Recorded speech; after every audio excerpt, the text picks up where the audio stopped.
హరి ఓం.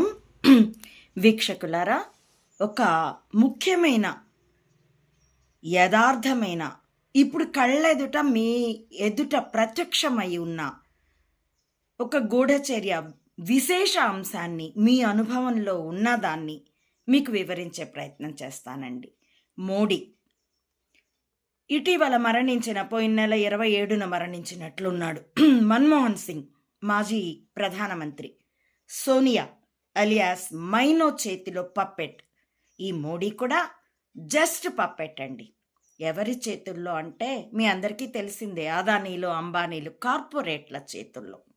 ఎందుకంటే ఈ మోడీకి కావాల్సింది అధికారిక జీవన శైలి. రాజదండాన్ని పట్టుకొని, ఆధునిక రాజదుస్తులు వేసుకొని పార్లమెంట్ హాల్ అంతా కలయ తిరిగేటటువంటి అధికారిక జీవన శైలి.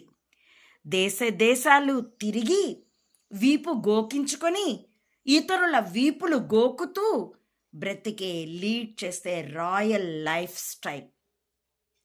కాబట్టి కార్పొరేట్లకి మోడీకి మధ్య నడుస్తున్నది క్విడ్ ప్రో.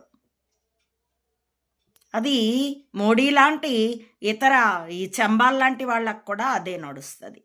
క్విడ్ ప్రో, ఇచ్చిపుచ్చుకోవడాలు. మధ్యలో సామాన్యుల బ్రతుకులు ఆబోతుల పోరాటం మధ్య నలిగి చచ్చిన లేగలు.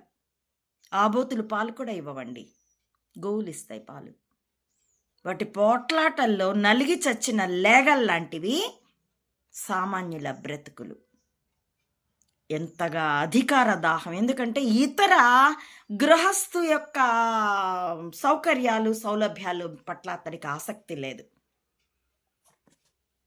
కనుక రాయల్ లైఫ్ స్టైల్ కోసం అతడు ఏమైనా చేస్తాడు. ఎంతగా అంటే సామాన్యులు అతడికి తన కీర్తికాంక్ష తప్ప సామాన్యులు ఎంతగా అతడికి పట్టారంటే, 4 ఏళ్ల క్రితం వచ్చినటువంటి కోవిడ్కి ప్రపంచంలో మొత్తంగా అతడెవరో నెల్లూరు జిల్లా వాడు ఆయుర్వేదపు మందు కనుక్కుంటే అతన్ని నానావెతలు పట్టారు.